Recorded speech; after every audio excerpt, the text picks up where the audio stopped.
Why don't we go ahead and get started with today's meeting of the Porterville Area Development Authority meeting on Friday, February 17th at 3:00 p.m. I'll go ahead and just work through the agenda with the members of the board that are present. Fernando, would you help us with a call to order, please? Or I'll call the meeting to order, and could you help us with a roll call, please? Yeah, of course. So let's see. We have City Ex-Officio Member John Lawless. Present. City Member Baldo Rodriguez. Present. City Member Raymond Beltran. Present. And Vice President Don Wyrock. Present. And just for the record, at the moment, we don't have present Tribe Ex-Officio Member Neil Payron and Secretary Shine Nieto or Board Member Vernon Vera. Thank you. At this time, if you guys would rise with me, and we'll salute the flag and say the Pledge of Allegiance. I pledge allegiance to the flag of the United States of America and to the republic for which it stands, one nation under God, indivisible, with liberty and justice for all. Thank you.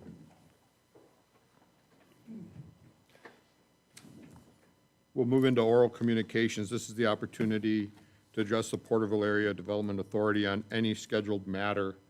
Unless time is authorized, additional time is authorized, all commentary shall be limited to 3 minutes per individual and no more than 15 minutes total. Is there anybody, there's nobody in the council chambers. Is there anybody online? No, Your Honor. Thank you. We will close oral communications and move on to scheduled matters. We have before us 7 items that we will take individually, and we'll look for a report out on each one from staff. And we'll start with item number 1, a resolution adopting the procedures consistent with AB 361 and the Ralph M. Brown Act. We will hear from staff, and we'll move with how we want to respond to it. Yeah. Thank you, President Pro Tem. This resolution is presented so that there can be electronic participation from members of PATA, which with its passage in this legislation is coming to an end February 28th. The resolution that's been provided would make today's, if there needed to be a voting member present virtually, this would provide that opportunity. But again, the recommendation would be just to pass this in the event that somebody does come to be able to participate in the meeting, one of the members of the board. I would recommend that we make a minor change to it, because it's actually not the legislation that's coming to an end, it's the governor's proclamation of emergency that's coming to an end. I'm sorry, yeah. So what I would recommend is on section 5, where it says the effective date of resolutions, I would change that statement in section 5 to say, this resolution shall take effect immediately upon its adoption and shall be effective through February 28th, 2023, period. And then just end it, and that would be it. Section. Thank you. That sounds logical. However, would we like to, as an authority, continue to advocate for the members, the remote members, to be able to participate and continue this meeting format into the future? So there's a way to do it. It'll just require, what would need to happen is any location. First of all, we would need a quorum to be either here or at the other meeting place, depending on where it's at. We would need a quorum to actually be present. So at least 3 members would need to be in the jurisdiction or in the city at least. After that, we would need those that are participating remotely would need to notice their location, which may actually work. For instance, if the tribal council or the tribal council members that are on this authority wanted to utilize that facility, or here, if we wanted to do it here, we could hold it in those 2 locations and notice both locations and still have it via virtual. And that's allowed under the current law already. So we don't need to do anything special if the entity wants to do it that way. The only change is that noticing requirement. Right now, there's not a noticing requirement of where Right. those that are participating virtually are doing so from. under this, you would have to notice that location, and the public has to have the opportunity to participate at that location as well. Right. Both locations are then open to the public. Right. So, How does the board feel about that? Should we just close it all down and just start meeting in person? Taking into account work schedules and vacation schedules and the importance of this authority to function? you have the ability to take it on a case-by-case basis, too, since that ability exists in the law. So you don't have to necessarily come up with a policy, although you certainly can. If you wanted to mandate that everybody be in one location, I suppose you could. But really, if the bodies want to, or if members want to, you can do it at any time. You would just need to notice it appropriately at that time, so the public's aware. Before the Yep. Wednesday prior. Yep. You would need to give 72 hours in advance. It's not uncommon to have multiple locations either. The San Joaquin Valley Air Pollution Control District has 3 locations that their board participates. The central location is in Fresno, but there's also Bakersfield and then Modesto. And so members can go either centrally or they can participate from the other offices. And the nice thing about doing that, too, is it does allow the public to attend up, for instance, if the tribal council wanted to use their facility up there, then that makes it available and accessible to those that might want to participate, on the reservation, for instance. So then the So- minutes could reflect that we can go ahead and just leave this resolution as written, but the minutes reflecting that if they request a remote attendance at a future meeting to let us know, like 7 days in advance or whatever. Right. This resolution specifically related to AB 361, so we won't be operating under this no matter what after February 28th, which is why I think it's good to go ahead and just for the record, clean it up. But I think with that change, you will absolutely have that flexibility to do that on a meeting-by-meeting basis if there's a desire, or if there's a desire to only have one location, that can be decided too, working with those members represented by from the tribe. That's a really good point. Actually, I think it'd be good to have reflected in the minutes. So there's a 72-hour noticing requirement under the Brown Act. If there was going to be another location for that, there has to be at least 24-hour notice of that location. So if the agenda goes out and then says No, it's 72 hours. for any location? Any location, All right. 72 hours. So that would be good to reflect in the minutes, that if there is going to be another location other than determined for the meeting, so let's say this, under the rotation we've been using, the next meeting of PATA would be at the tribal council, but if there was, for example, this location would also serve as that would have to go out in that Right. agenda. All locations have to be out at the same time. So the Brown Act, it basically applies, no matter where the locations are, it's that 72-hour requirement. Thank you. So does the board do we motion and vote on item number 1? Yeah, my recommendation would be to go ahead and approve the resolution with the suggested amendment that I read out earlier on Section 5. And really, that's all you need to do today. And then we have the direction from the board concerning the fact that there may be a desire to utilize multiple locations under the current law. So motion and second then? Is there a motion? I make a motion. Second? A second. Okay, roll call vote? Member Rodriguez, Aye. Member Beltran, Aye. and President Pro Tem Don Aye. Wyrock, sorry. And so, Sorry, motion passes 3-0. okay, on to item number 2, reorganization of the board of directors. Consideration of the reorganization of the appointment of president, vice president, and secretary for the board of directors. Yeah, certainly. Thank you, President Pro Tem. There's been a change of the tribe member representative to this. Former council member Santos is no longer the tribe's representative. It is Vernon Vera. And so that would create a vacancy of the PATA president. Currently, we have Vice President and Vice President Wyrock and Secretary Nieto, and so there's a vacancy as president.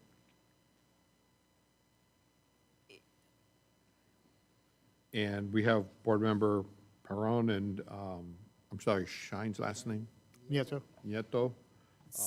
Has anybody received any correspondence Well, from I them? think Chairman Barone is actually the ex officio member. So I think the two that would be eligible for holding office would be Cheyenne Nieto and Vernon, right? Vernon Burt, there, yeah. So, and you do have the ability, if you want to actually just continue, since you do have a current vice president in place that can serve as the chair of the meeting. If you'd prefer to wait on this, you certainly can until you have your other representatives present. Don't have to, but you certainly can if you'd like to wait, and you can just, keep it as is for now. I think that would be fine. I don't think we need, you have officers that can serve in the positions currently. Thank you. How's board feel? We're fine the way we are. Yes, we'd like to just postpone this scheduled matter to the next meeting. Okay. And you don't need formal action. We'll just continue the matter to the next meeting. Thank you. Approval of the draft minutes of November 9th is the third item on scheduled matters. The minutes have been attached to the packet and included in the email distribution to everybody. Is there a motion to, well, any discussion on the draft minutes? Is there a motion to approve? I'll make that motion. Is there a second? I'll second. And all in favor, let's just say aye. Aye. Any opposed? Carries. The next item, item 4, the city reimbursement of eligible expenses and construction update of the tertiary treatment wastewater facility, collection system, and recycled water waste infrastructure project, Consideration of approval of the reimbursement of $1,370,420.11 in eligible expenses by the city of Porterville to the Tule River Tribe for the design and construction of the tertiary treatment wastewater facility project and update on construction of the project. Can we start with the update on the project, and then we'll talk about the expenses? Certainly, and probably best that Mr. Knight or Mr. Sanchez provide kind of a status update on the project. Yeah, I could provide an update on the status of the plant construction. The reservoir, the tank reservoir, 1.1 million gallon storage reservoir has been constructed. Majority of the pumping infrastructure has been installed, vertical turbine pumps, hydropneumatic tank, air compressors. Just as of recently, this week, they installed the main power panel for the facility. They've completed, I would say, about 95% of all the conduit trenching within the facility. Getting to the final stages of completing the internal workings of the filtration room and the chemical injection area. And the next steps would be completing the Edison feed to the property and the connection of the lift station power supplies as well. Some of the delays on the project have been the procurement of the electrical panels for lift station 12 and lift station 7. They're leading out to the end of March, so that's been a delay there. Just this last week, we received communications and status updates and discussion of getting the Edison power supplied to the property, finalizing application documents and scheduling that, and working around the timing of getting everything orchestrated to connect and be commissioned. Still, the backup generator is out till, I believe, April is the timeline on the backup generator for the facility. So best case scenario, everything goes well and no additional delays. The plant should be operational early May. After commissioning, there'll be about a 90-day period in which commissioning and testing and all of that, and then the plant would be fully operational. Happy to answer any questions. Michael, if I may, is the contractor asking for 3 payments, 3 months' worth of payments, or 3 payments, right? Correct? 3 Am I months reading worth that of right? payment. The tribe, actually. Okay, 3 draws. Now, the next question is, some of these delays that you're talking about, are they delays, are they claiming force majeure, or what is it? What are the delays here?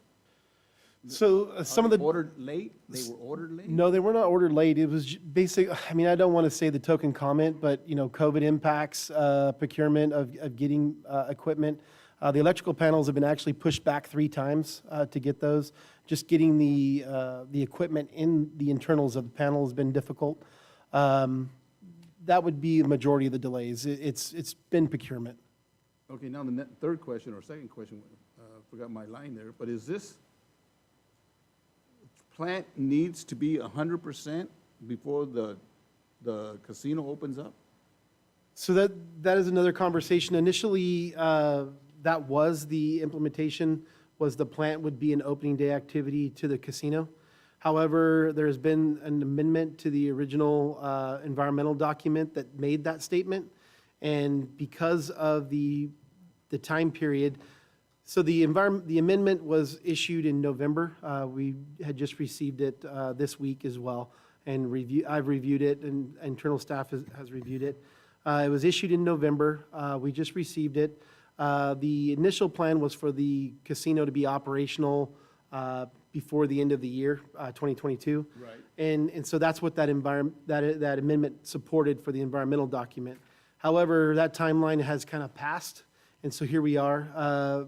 The expectation, and just from discussions of the status of the project with tribal members and the design folks and contractors there, the tribe is hoping that the casino will be operational early May.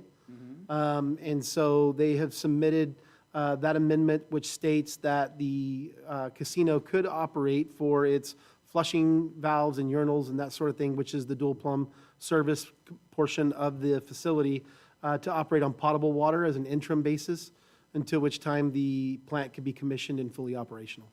Okay. If I understand what you just said, the plant will take the gray water Correct? from urinals, the toilets and stuff, and because there's a lot of things here that show me that they're nowhere near to be complete, at 0%, 13%, and those type of things. So that's what my question is. It seems to me that if this is going to be anywhere near May, then that plant is not going to be 100%, but it'll probably be the guts of it that will take the gray water. That is what we're shooting for then. So the operation of the plant is not to take water from the casino project. So the operation of the plant will take a portion of flow from our effluent discharge on our existing wastewater plant and treat that water and then supply it to the casino. And then all of the discharge flows from the casino operation will actually be, transported back to our plant in town and be processed there, to which time it then returns back as effluent flow to our reclamation area, and a portion is extracted from that effluent line and treated and used as irrigation and an offset supply to the plumbing fixtures. That's a temporary measure. Because take it from there, send it all the way back 7 miles. No, that's the actual operation of it. So they discharge back into the city's lift station system, so the Okay. city's sewer system. The lift stations will then convey that material all the way back to the corporation yard where the Yes. treatment plant is. Okay. And then when we discharge our effluent flows out to the reclamation area, Mm-hmm. the plant has intercepted a tie-in to that effluent line In. and is treating it and then putting it into a distribution system to then serve the landscape and dual plumb facility. My apologies. Okay, now it makes a lot of sense. That was always the situation. Bring it all the way to actually treat it, Yes, the first and secondary, and then take it out, treat it yes, again. correct. Very good. Okay. Mr. Beltran? No, that was all explained to me today. It was great. Yeah, okay, so, again, it gets back to my question then. There's things that are at 0%, but even if they stay at 0%, you will be able to do that third level treatment. So yes, the treatment isn't impacted at all. So essentially for the casino to open in advance of the tertiary treatment plant, there would be a bypass done to interconnect the recycled water system to the city's potable water system to provide an interim supply. And then once the tertiary plant is operational, then that would be separated and support its own operation. And the parties are in discussion on an interim water use agreement.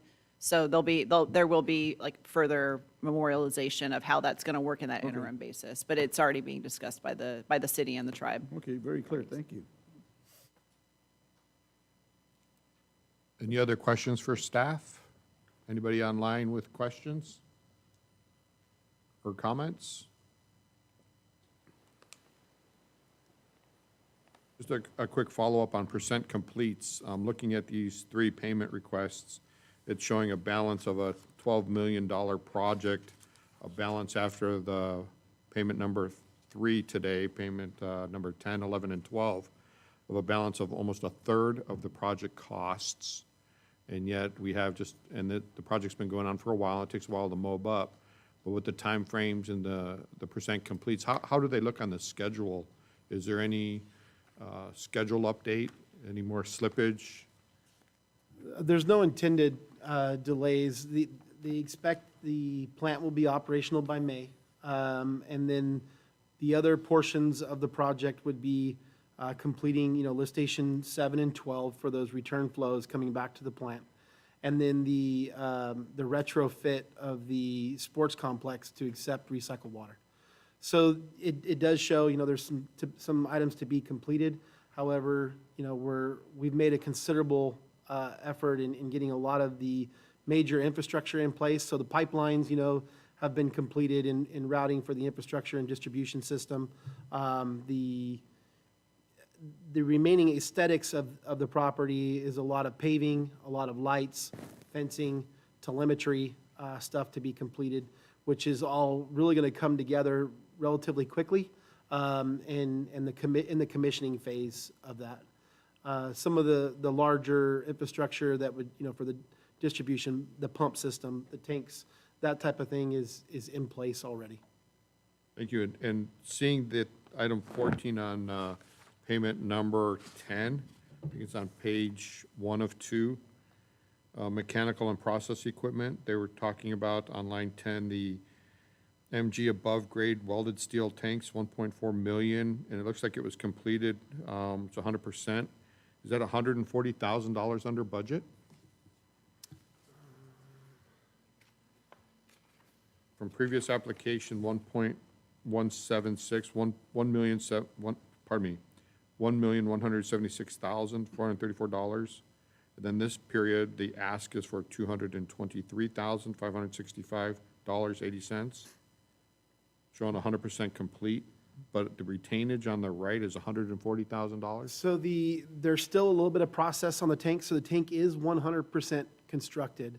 However, the tank is still required to be leak tested, and so there's some remaining items in there. So I don't know if it's going to be exactly $140,000 under budget. There's still a few remaining items in there. Okay. There will be also some verification. There's curtains that hang in there that keep the kind of agitation of the water and that sort of thing that will be installed. So there will be some inspection on that. So there may be a little bit still to contribute to that, although it is 100% constructed. Okay. Do you see in these requests for payments any potential overages as we move through the different items? I wouldn't want to speak for Javier. I know there's, in the items that we have listed, no, there has been some change order items as a result of, unforeseen circumstances, and we've addressed those to the best of our ability. I think there's 1 or 2 outstanding change orders that we're working through currently with just additional information, justification for the overage or the change order. But as far as the main items, we do not forecast anything at this time. Thank you. Well, we have 3 payments in front of us. Payment number 10. Your Honor, if I may really quick, Please. not that long ago, Mr. Magroni had his hand raised. I wasn't pardon sure me. if he still had a question or comments. No, I'm fine, other than, we have had a tremendous week of meetings, and I think things are a lot more clear to, at least from the tribe and the operations side of the casino. We're working through, and I just want to thank the city team, staff, and everybody surrounding it. We had a great meeting with SCE as well, so it's all moving forward, and from all reports to us from the Clark Brothers team earlier today, it maybe won't be too far after that, May, but there's so many things I don't want to jinx. But it could be 6 weeks after, May that we might be fully operational. But again, I don't want to jinx it, so don't blame me if it doesn't make it. Thank you. Anyone else with questions or comments? How would the board like to proceed? I thought it might be just helpful to indicate what each of those are by, instead of collectively, what they are by specific pay order. So the October's, for example, is $627,758.82. November is $381,033, and December is $361,638.29. So those are the collectively October, November, December's reimbursement requests from the Tule River Tribe for consideration for approval. Also, to let you know, we have received soft costs, which were to design. So this is construction costs. There is secondarily soft costs of design and construction management that has been received, which we've requested. I think we've recently received the backup, or we're still? The backup we received, we're just waiting for the contracts accountant to check them. Okay, so initially it was just to pay, I think about 1.2 million, 1.8 million, which asked for further background, which would come to the board for, once that has been reviewed for. So I just wanted to acknowledge that as well, that there is another pay request that's out there, not focusing on construction specifically as this does, but those are what we call soft costs for, like I said, for design and for construction management. Okay, now, if you will, John, tell me what the design effort is. What are we talking about in design? Javier, can you tell me what you mean by that? It would be, let me see, it would be, well, the design wasn't, I'm trying to think through them. So it's because we received 15 months of payments all in one shot, so we're having to sift through all of that. We're just about done, and we'll have initial comments here soon. Can I interrupt you? 15 separate costs for what service?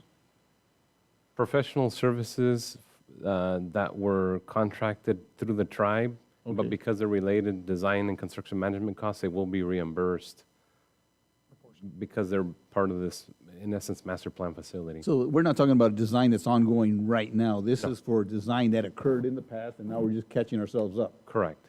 Oh, you scared me, okay. Well, but it didn't, but it didn't delineate that. It was a reimbursement request for 1.8 million and includes these things, and we said, well, we need to have that broken down. What was designed, what's been construction management, and by month. I got you, now I'm clear. Gives me a question. Is that included in the $12 million, or is the soft cost outside of the original contract? That would be in addition to the estimated cost of the total project's 15 million. 15, thank you. Okay. Back to the board? I make a motion, we approve these payments, this payment requests. Yeah, if staff says, we're on schedule and everything, I would second that. Okay, let's make a vote. All in favor, say aye. Aye. Any opposed? Hearing none. We'll move on to item number 5, which is a storm drain recharge retention basin project update, an update on the status of the development of the storm drain recharge retention basin project located within a city-owned existing 80-acre parcel southwest of the city of Porterville. We have a staff report on that. So, Mr. Lawless, please. Yeah, and I'll defer to Mr. Knight, Mr. Sanchez primarily. Just today, the city attorney received a copy of the executed construction. No, those aren't, those are actually old, so just to clarify, those were just copies of the proposal from back in November. That's not the executed one. That was the one that we already, we have multiple copies of it, so it's just a copy of something we've already had. Didn't want to confuse the matter. Well, what I can say is that I would say within the last 2 weeks, the construction contract for the storm drain basin was executed by the tribe and the contractor, Mitch Brown, which is the contractor for this, and work has begun. I guess at that point, that's the administrative side. Right, and they have been excavating out there. They got their equipment just loading truck after truck. They've dug a pretty sizable hole at this point.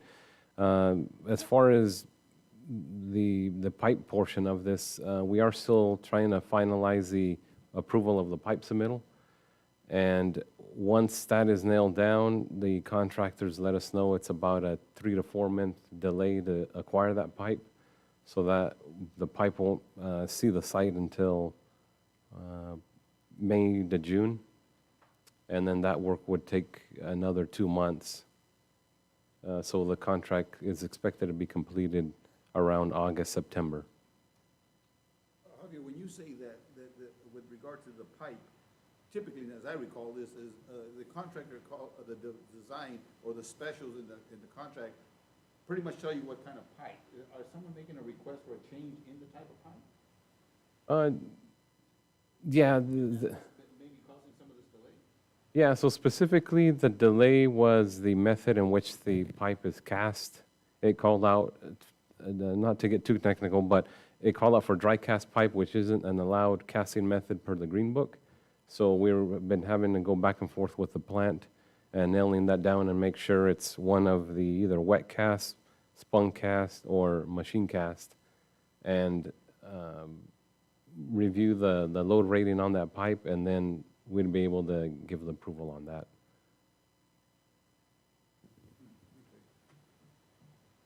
So it just didn't coincide with the requirements of the Green Book, which is an extension of our city standards.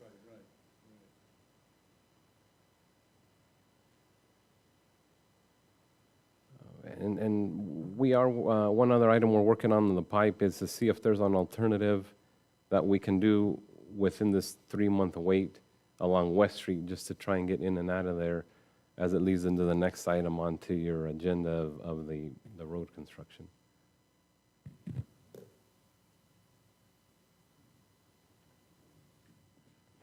So the project was specified to have a certain type of pipe and it was approved, but then we found out and we had to make the change. So specifically, yeah, there's various standards in play. It met, I'd say, 2 out of the 3. It met the concrete spec, it met the gasket spec and steel, but the method in which it was intended to be fabricated was not an acceptable method. Is the fabrication local or is it far away? It is a distance away. I can't recall specifically the plant, but it's Piranha? Yeah, Chowchilla. Chowchilla, Yeah. at the Old Castle. Are we familiar with them? Old Castle? Yes. Yeah. All right, Right. thank you. Right. So the quality won't be an issue. No, just clarifying the method.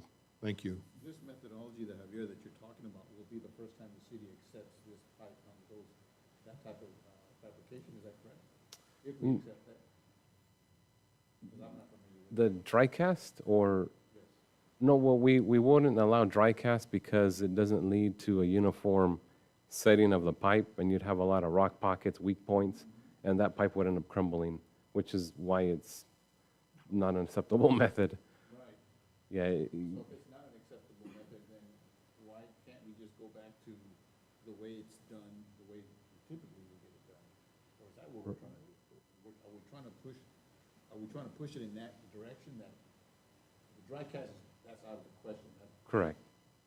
Right, and so we are reviewing supplemental data that the pipe manufacturer submitted to make sure it's one of the other 3 acceptable methods. Okay, one of the acceptable methods. Yes, Okay, gotcha.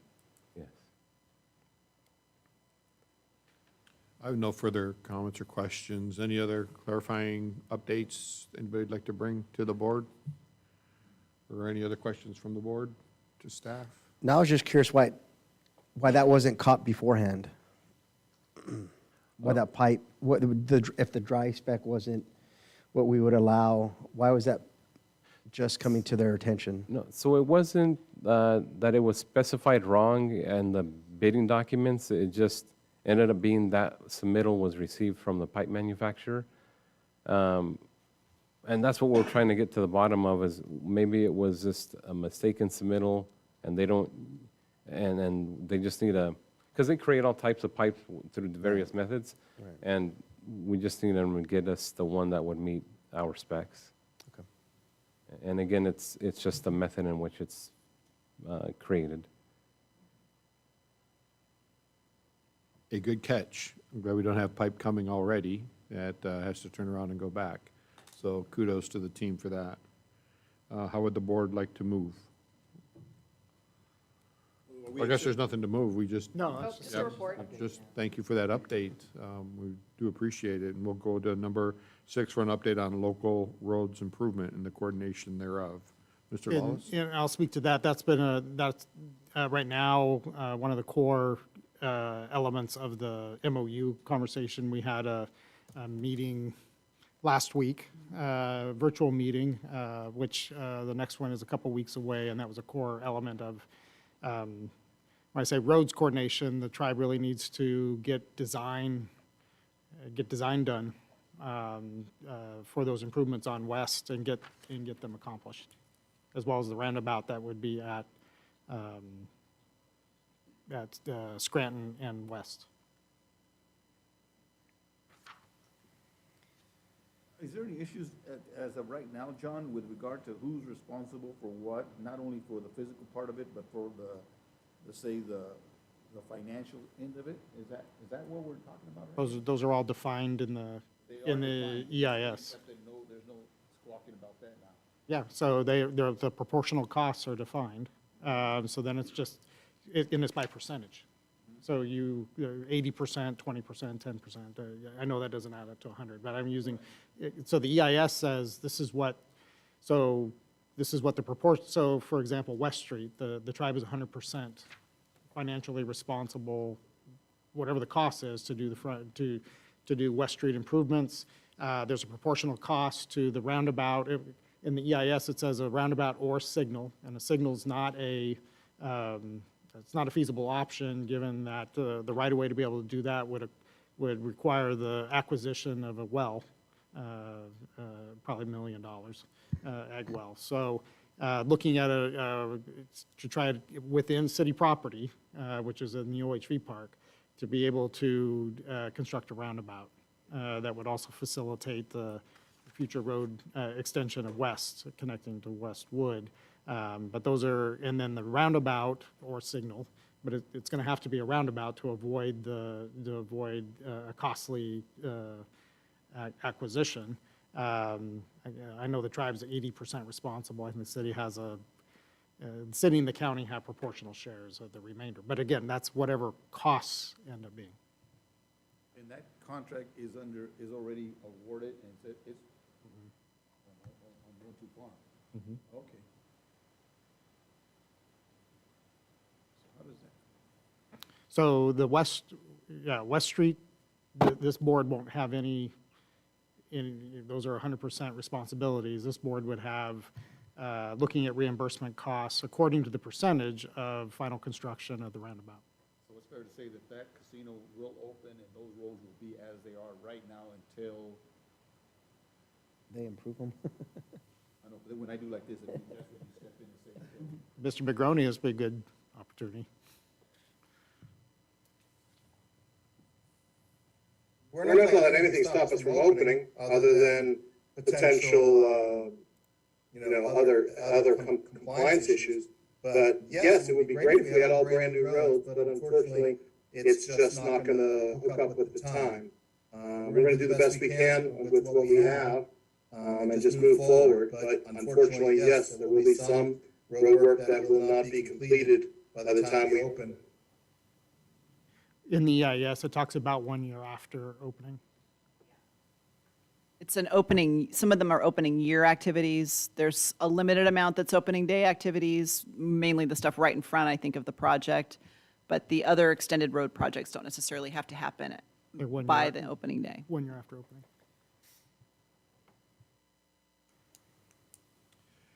If opening day were to be, say, May 2023, by June of 2023, we'd have to have engineering completed on all of these roads, signals, roundabouts, bids, the specs drawn, the request for proposals in, and then construction. Is that feasible?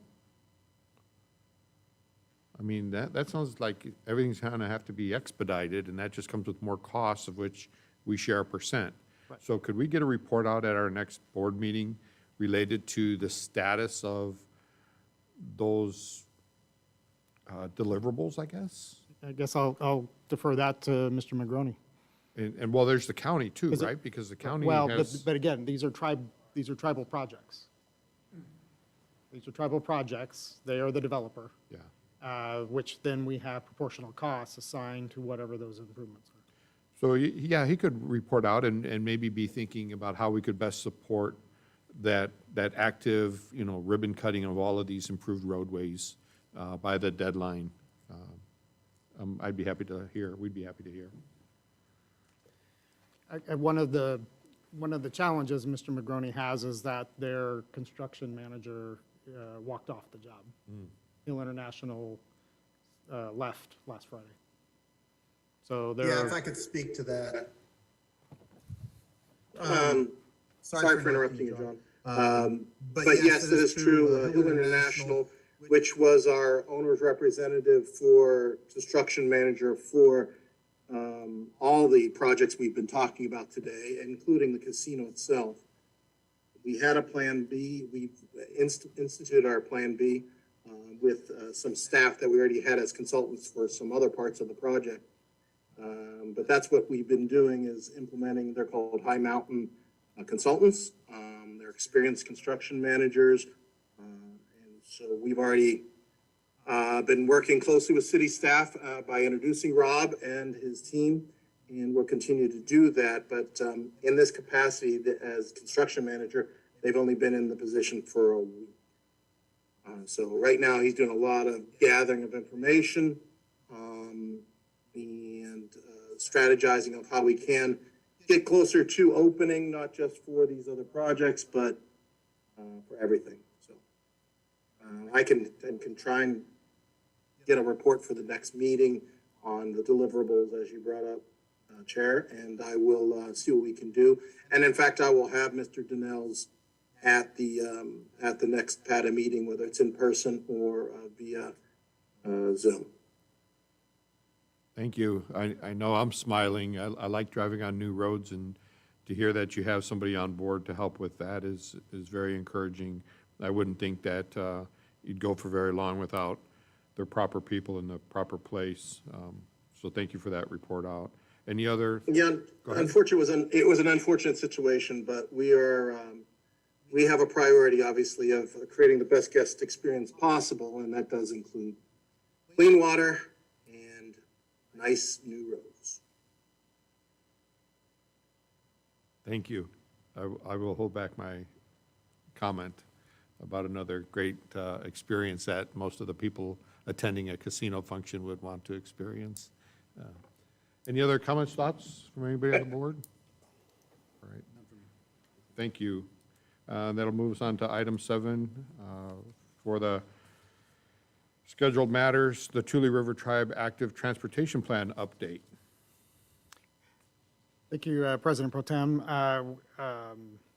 And I see Chair Perone is on here. He received a communication this last week from Mayor Flores, who also serves as the vice chair for TCAG, informing Chair Perone that the Tule River Tribe, it's going to be recommended by TCAG to the California Transportation Commission at their meeting in June, that the Tule River Tribe be awarded almost $3 million, 2.91 million for its pedestrian bridge, and I have a complete streets element, which was part of the ATP plan that was developed on the Tule River Tribe Reservation. They had a number of projects, and it was the hopes of TCAG that would have been awarded at the state level. It scored very well, but believe it or not, it is not considered a rural area. So it's considered urbanized. Tulare County is considered urbanized, not rural. So it was held to a urban scoring, and so was not successful at the state level. So given that it did score well on the statewide basis, I know that TCAG wanted it in a number of projects, not just at the Tule River Tribe, but others. I think City of Dinuba and others had, in the county, had projects that scored well, just had Tulare County be considered rural, those would have been awarded state funds, but they were not, because Tulare County is a urban county. So there are 3 projects, I believe 3 or 4 projects that are being proposed to the state for funding out of about $9 million that TCAG has. So, and this is one of them at about, like I said, 2.91. The city will have to be the fiduciary agent of that, so we will have to do oversight and things like that. There's actually 2 of them. And there's some, this will be unique. This will be the first of its kind of an ATP project done. So there's questions that Mr. Smalley is having, which some of those answers aren't available, for example. So these are state funds which require CEQA, but if this project is done on the reservation, it's not subject to state, it's subject to federal oversight, which would be NEPA. So how does the state want to handle that? Do they want CEQA to be done or NEPA to be done? And those are some of the questions that haven't been answered yet. But in the end, the city will need to be the provide oversight of the project because the tribe is not a member of TCAG. And so there has to be, it has to be either the county or the city, which the request of TCAG is that the city serve as the help with oversight of the project that occurs there. And again, I don't know what the timeline is, but I would anticipate 3 to 4 years from now. That is, because they'll have to be design, environmental, and then ultimately construction. Sometimes that becomes we'll hear this even here locally. Someone will say, well, you got a grant for that. Yeah, but it takes 3 or 4 years because when you apply for the grant, your funding cycle is out several number of years. And that's just not the next year. And then secondly on that, so this was 2 parts. So the first part, so that could get into this last funding cycle of ATP. The other part was, so that was on the reservation, then there was in the casino area. So that'll be the next planning effort that goes and looking at planned improvements for ATP. And this is where we get into bike and ped opportunities. For example, the development of Teapot Dome, which would have a dedicated bike lane component, which would make it eligible for a future ATP project. So, but again, this is part of the broader planning effort in the airport area, supporting casino and city interface. Interesting. Thank you for that report. Any questions from anybody online or here in the chambers? I wanted to note you did have ex officio Perron, and you have JPA member Nieto have joined. Good afternoon. Good afternoon. Would any of you like to make any comments towards the matters that we've just reviewed, the scheduled matters? I know we've moved through them, but any thoughts or comments that you'd like to share or questions? My staff have kept me pretty up to date, so Matthew did a good job with his words today, so I'm just kind of listening in. I just got a physical therapy, so I'm good for now. Thank you. Thank you. Anyone else?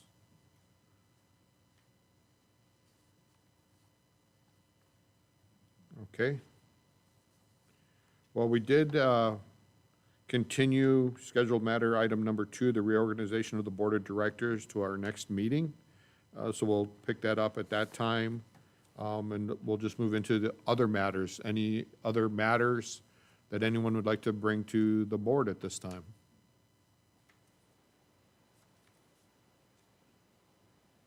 Well, hearing none, I guess we will just adjourn to our next meeting of March 17th, 2023, and that one will be held in council chambers.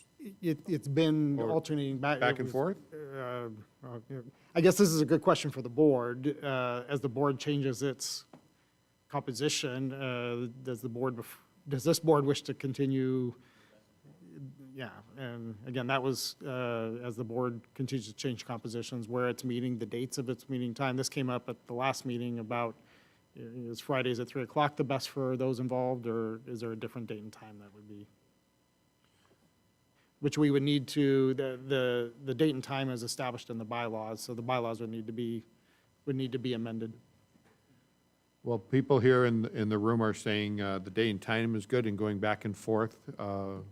Every meeting is good, so we'll stand adjourned to March 17th up at the tribal facilities. Okay, well then I'm going to